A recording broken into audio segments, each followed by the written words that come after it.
अब बात करते हैं सेक्शन 62 की, जो किससे डील करता है? वो डील करता है असेसमेंट ऑफ नॉन फाइलर्स। जी भैया, आपको फाइल करना चाहिए था रिटर्न, लेकिन आपने रिटर्न फाइल नहीं किया, तो ऐसे लोगों का क्या किया जाए? बहुत सारे ऐसे लोग होते हैं जो जीएसटी में अपने आप को रजिस्टर तो कर लेते हैं, रजिस्टर करने के बाद फिर उनके मन में क्या आया, छोड़ ना, कौन गवर्नमेंट को डिटेल प्रोवाइड करते फिर हर महीना। तो वे लोग क्या करते हैं, वो गवर्नमेंट को कोई भी डिटेल नहीं देते। तो यहाँ पर गवर्नमेंट का ईगो हर्ट हो जाता है। गवर्नमेंट ने बोला कि आप जब हमारे पास आए थे जीएसटी नंबर लेने के लिए, तब हमने आपके ऊपर सारे नियम कानून लागू कर दिए, अब आपको हमारे हिसाब से चलना पड़ेगा। अगर हमने हमारे जीएसटी एक्ट में बोल दिया है कि आपको रिटर्न फाइल करना पड़ेगा, मीन्स आपको करना पड़ेगा, तब आप उससे बच नहीं सकते। लेकिन अगर आपने बचना चाहा, आप रिटर्न ही फाइल नहीं कर रहे हो, आपके मन में क्या मेंटालिटी आई कि जब हम रिटर्न फाइल करेंगे तो गड़बड़ होगी, हम रिटर्न फाइल ही नहीं करते, तो सरकार को उस गलती का पता ही नहीं चलेगा, और अगर पता ही नहीं चलेगा तो सरकार हमारे खिलाफ कोई एक्शन नहीं लेगी। ये आपकी गलतफहमी है, क्योंकि उस चीज के लिए क्या है आपका सेक्शन 62। ये सेक्शन ये पावर दे रहा है कि अगर कोई रिटर्न फाइल ना भी करे, उसको खुद से करना चाहिए था, लेकिन वो नहीं किया, अब डिपार्टमेंट आप जाओ और उसका सब असेसमेंट करके आओ। तो क्या कहता है, देखिए ध्यान से समझिएगा। जो रजिस्टर्ड पर्सन है ना, वो फेल हो जाता है। किस चीज के लिए फेल हो जाता है? To furnish the return. उसको जो रिटर्न फाइल करनी थी, वो रिटर्न वो फाइल नहीं करता है। क्या क्या रिटर्न फाइल कर सकता है? अंडर सेक्शन 39 वो मंथली या क्वार्टरली रिटर्न फाइल करना चाहिए था, नहीं कर रहा है। अंडर सेक्शन 44 उसको एनुअल रिटर्न फाइल करना था, वो नहीं कर रहा है। अंडर सेक्शन 45 उसको फाइनल रिटर्न फाइल करना था, वो नहीं कर रहा है। तो बहुत सारे रिटर्न उसको फाइल करने हैं, अगर वो नहीं करता है तो हम क्या करते हैं, हम एज पर सेक्शन 46 उसको एक नोटिस दे देते हैं कि भैया 15 दिन के अंदर आप आपका रिटर्न जो है वो फाइल कर दो। लेकिन इतना नोटिस मिलने के बाद भी वो बिजनेसमैन वो क्या करता है, वो fails to file the return. वो बोलता फाइल करता ही नहीं है वो, आप चाहे नोटिस दो या कुछ भी करो। तो जब ऐसे हो जाता है ना, तो क्या होगा मालूम, तब डिपार्टमेंट का ईगो बहुत ज़्यादा हर्ट होता है कि भैया एक तो आप गलती किए, हमने आपको चेतावनी भी दी कि रिटर्न फाइल कर दो, उसको भी आपने अनदेखा कर दिया। तो भैया आप सुन लो मेरी बात, अब जो होगा, अब हम जो बोलेंगे वही होगा। अब हम करेंगे आपका बेस्ट जजमेंट। याद रखिएगा, ये स्थिति कभी भी मत आने दीजिएगा आपके बिजनेस में। अगर आ गई तो भैया आपके ऊपर बहुत लंबा चौड़ा टैक्स लगेगा। बेस्ट जजमेंट असेसमेंट, तब डिपार्टमेंट क्या इनिशिएट लेगा आपके खिलाफ? बेस्ट जजमेंट असेसमेंट ले लेगा। क्या होगा best judgement assessment? Proper officer करेगा। किस बेसिस पे करेगा? उसके पास जो भी डिटेल अवेलेबल है। मान लीजिए मेरे पास आपका बैंक डिटेल है कि आपके बैंक में आया है इतने रुपए, 100 करोड़ रुपए आपके बैंक में आया है, और आपने उस पीरियड का कोई भी रिटर्न फाइल नहीं किया। अब मैं क्या करूंगा, क्योंकि मेरे पास एक डिटेल अवेलेबल है आपके बैंक का, आपके बैंक में दिखाया 100 करोड़ पैसे आए हैं, तो मैं मान लूंगा आपका 100 करोड़ का बिजनेस हुआ है। अगर 100 करोड़ का बिजनेस हुआ है तो उसके ऊपर का रेस्पेक्टिव जो जीएसटी लगता है वो आपको देना पड़ेगा, आपका इंटरेस्ट देना पड़ेगा। आपने रिटर्न फाइल नहीं किया, उसका लेट फाइन वगैरह भी देना पड़ेगा। अच्छे से हम आपके ऊपर पेनल्टी लगाएंगे, वो आपको देना पड़ेगा। तो यहाँ पर क्या हो गया, बेस्ट जजमेंट। मैं ऑफिसर, मुझे जो सही लगा आपका डेटा देखकर, वो मैं क्या करूंगा, उस बेसिस पे आपका असेसमेंट कर दूंगा। ठीक है। और ये कब कर सकता है best judgement assessment? Within 5 years, 5 साल के अंदर कर सकता है। कहां से 5 साल?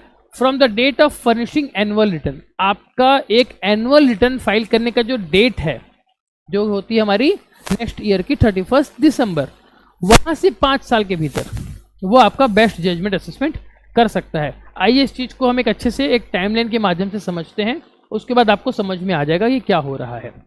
देखिएगा जरा, समझिए इस पिक्चर को।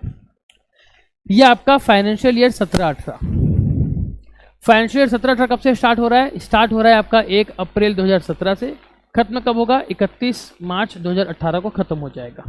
तो ये जो आपका फाइनेंशियल ईयर 17-18 है, इसका एनुअल रिटर्न का ड्यू डेट कब पड़ेगा? नेक्स्ट ईयर का 31 दिसंबर को, 31 दिसंबर को आपका इसका ड्यू डेट पड़ेगा।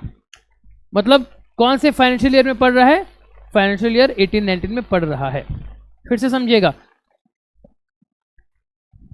ये आपका फाइनेंशियल ईयर 17-18, इसका एनुअल रिटर्न आपका कब फॉल करेगा? नेक्स्ट ईयर के 31 दिसंबर को फॉल करेगा। तो ये जो 31 दिसंबर है ना, ये 31 दिसंबर, यहां से नेक्स्ट 5 साल तक आपका ये कभी भी बेस्ट जजमेंट लगा सकता है। यानी कि ये पूरा 5 साल तक, ये जो पूरा 5 साल है, देखिए 31 दिसंबर 18 से लेकर 31 दिसंबर 2023, यानी कि ये 5 साल के अंदर वो क्या कर सकता है, वो आपका बेस्ट जजमेंट असेसमेंट कर सकता है। समझ में आपको? अब जिस दिन उसने बेस्ट जजमेंट असेसमेंट कर दिया आपका, उसके 30 दिन के अंदर, 30 डेज के अंदर आपको क्या करना है, उसके 30 दिन के अंदर जो रजिस्टर्ड पर्सन है उसको फाइल कर देना है अपना रिटर्न। अगर उसने रिटर्न फाइल कर दिया जिस दिन बेस्ट जजमेंट असेसमेंट आपका हुआ, उसके 30 दिन के अंदर, 30 डेज के अंदर अगर आपने आपका रिटर्न फाइल कर दिया तो क्या माना जाएगा, जो असेसमेंट ऑर्डर है वो आपका विड्रॉ हो गया, ऐसा डीम्ड टू बी विड्रॉन, मान लिया जाएगा कि हाँ भैया वो विड्रॉ हो गया। हमने बोला था आपको ऐसे करने के लिए, आपने कर दिया, चलो भैया हम इतने में भी खुश हैं, अब आपके खिलाफ और कुछ नहीं करेंगे, ऐसा मान लिया जाएगा। लेकिन याद रखिएगा, आपने रिटर्न तो फाइल कर दिया, लेकिन जो इंटरेस्ट बनता या लेट फाइन बनता वो तो आपको देना पड़ेगा। जो इंटरेस्ट और लेट फाइन का सेक्शन है आपका सेक्शन 47, उसके हिसाब से जितना लेट फाइन बनता है वो आपको देना पड़ेगा। और इंटरेस्ट का सेक्शन है सेक्शन 50 सब सेक्शन 1, उसके हिसाब से जो इंटरेस्ट बनेगा वो आपको देना पड़ेगा। इंटरेस्ट कितना है, 18% पर एनम का है। और लेट फाइन कितनी है, जितना आपने डिले किया पर डे पर एक्ट 100 रुपये, यानी कि CGST में 100 रुपये, SGST में 100 रुपये, टोटल 200 रुपये पर डे आपको लेट फाइन लगेगा। और मैक्सिमम 5000, या फिर 100 रुपये पर डे पर एक्ट, या फिर टर्नओवर का 0.25% in case of annual return. अगर आपने एनुअल रिटर्न का डिले किया था, उसके खिलाफ अगर आपको कुछ नोटिस वगैरह आ रहा है, तो एनुअल रिटर्न जितना डिले हुआ उसमें 100 रुपये पर डे या फिर मैक्सिमम 0.25% ऑफ योर टर्नओवर, ये आपको लेट फाइन देनी पड़ेगी। अब ये चीज़ सही ढंग से हो, उसके लिए GST ने एक गाइडलाइन दी है कि ये कैसे काम करता है, समझेगा। अगर आप रिटर्न फाइल नहीं कर रहे हो तो वो चीज़ काम कैसे करता है, उसके लिए GST डिपार्टमेंट ने एक गाइडलाइन दी गई है, ताकि अगर हम वो गाइडलाइन फॉलो करें तो ऑल ओवर द इंडिया ये चीज़ एक यूनिफॉर्म तरीके से मेंटेन होगा। ठीक है, क्या है वो जरा समझेंगे। सी, इस पिक्चर को समझिए, एक सेकेंड, अभी शायद ये विजिबल है, हाँ। अप्रैल 2024 ये जो मंथ है, इस मंथ का आप रिटर्न फाइल कब करोगे, आप फाइल करोगे इसका नेक्स्ट, सॉरी ये गलत मैंने बता दिया, इसका ड्यू डेट कब है, इसका ड्यू डेट है आपका नेक्स्ट महीने का 20 तारीख 3B का। ठीक है, मीनवाइल तो क्या होगा, अगर 20 तारीख आपका ड्यू डेट है तो यहां पर देखिए, यहां पर 17 तारीख को 17 मई 2024 को, मतलब जिस दिन आपका डेट है उसके 3 दिन पहले ही सिस्टम एक मैसेज जनरेट कर देगा और आपको मैसेज कर देगा कि भैया फाइल कर दो रिटर्न। ऐसा आपके पास आता होगा, डियर टैक्स पेयर, आपने अपना फाइल नहीं किया है तो फाइल कर दो, अगर कर दिया है तो इग्नोर कर दो, ऐसे आपके पास मैसेज आता है। फिर क्या होगा, अब इसके बाद जिस दिन आपका ड्यू डेट भी पार हो गया, लेट्स सपोज 20 तारीख पार हो गई, अब क्या होगा, इमीडिएट नेक्स्ट डे क्या होने वाला है, 21 मई 2024 को सिस्टम एक जनरेट कर देगा मेल कि आप डिफॉल्टर हो, कि भैया आपने रिटर्न फाइल नहीं किया, आप एक डिफॉल्टर हो। और जिस दिन उसने नोटिस दे दी उसके 5 दिन के अंदर, यानी कि 21, 22, 23, 24, 25, ये 5 दिन के अंदर आपने अगर कुछ भी नहीं किया तो क्या होगा, उसके जस्ट बाद यानी कि 26 मई